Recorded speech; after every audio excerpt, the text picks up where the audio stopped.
Bore da, good morning. How are you this morning? It's a bright Sunday here as I record this, ready for Monday. And I know I do that sometimes, but I'm being honest about it today because I'm not sure what the weather's going to be like Monday morning. But hey, I hope you're well. Hope you had a good week. I've had a really busy week, but it's been a quieter week. And I know that sounds, well, how can it be busy and quiet? Well, it's been busy because I've been able to catch up with some of the things that I've been really worried about, and not quite as such a frenetic week.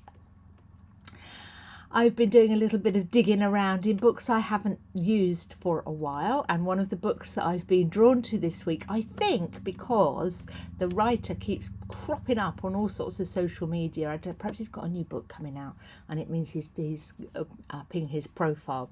But I dipped into this book. Now you don't have to go and buy it. I'm not recommending it as a book to buy.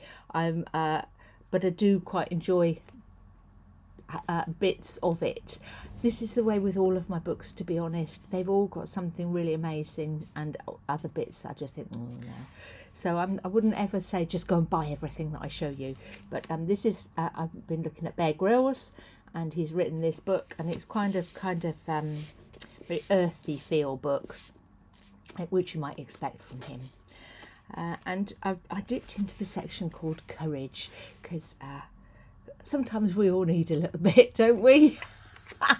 And you might think, oh no, Sally never needs courage. She's always right on it. I tell you what, I do. I need courage, and I need your prayers more than you could possibly imagine. And so I was dipping into courage.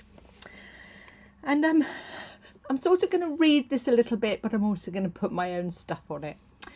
Because I came across this bit about living freely and lightly with God and how that takes courage.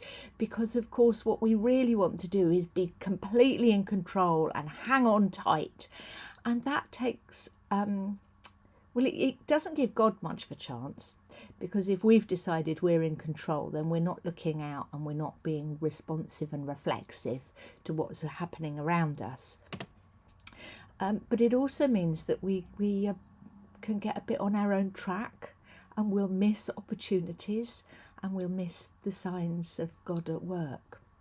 So living freely and lightly and risking letting God have a little bit of control and a little bit of guidance in our lives is it takes courage to do that. And it's something I'm reminded to do every day. So I wanted to just let you know that Bear Grylls is with me on this. It's got to be done.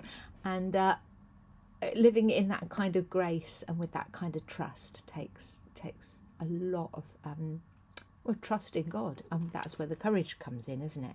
He's got two little Bible quotes for us, and they're from Matthew. And he flips between quoting what I would call a traditional translation and then the Message, which is a paraphrased translation. It's not completely accurate in terms of its choice of vocabulary, but it kind of does something wonderful in terms of picking up the sweep and the run of thinking. So the two little passages actually run together, so I'll read them together. And they're from Matthew. Are you tired, worn out, burned out on religion? Get away with me and you'll recover your life. I'll show you how to take a real rest. Walk with me and work with me.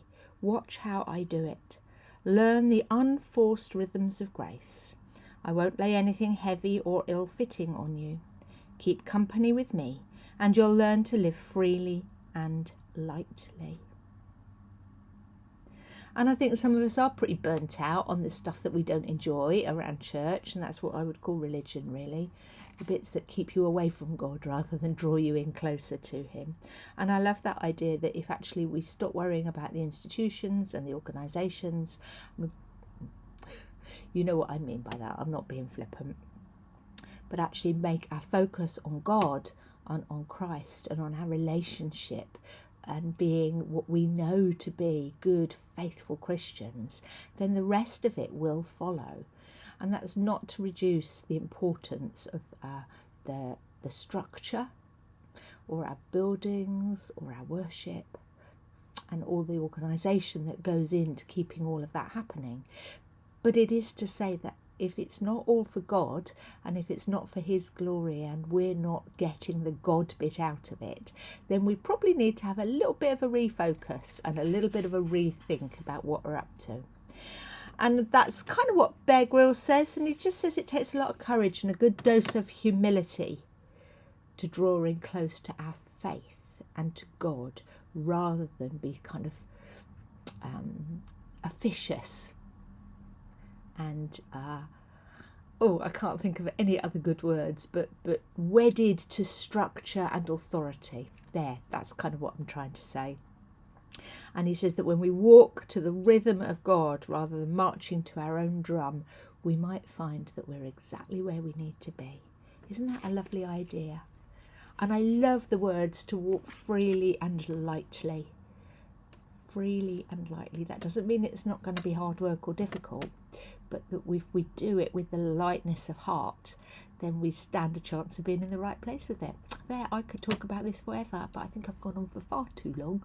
I hope you kind of got what I'm talking about. I'm walking freely and lightly this week, holding the structures because I need to, but making sure that if I'm not focused on God, then I get to that place, because that should be what is driving all my decisions, all my encounters, and all of my time there. Have a good one. Join me in it too. Why not? Lots of love and God bless to you. Bye bye.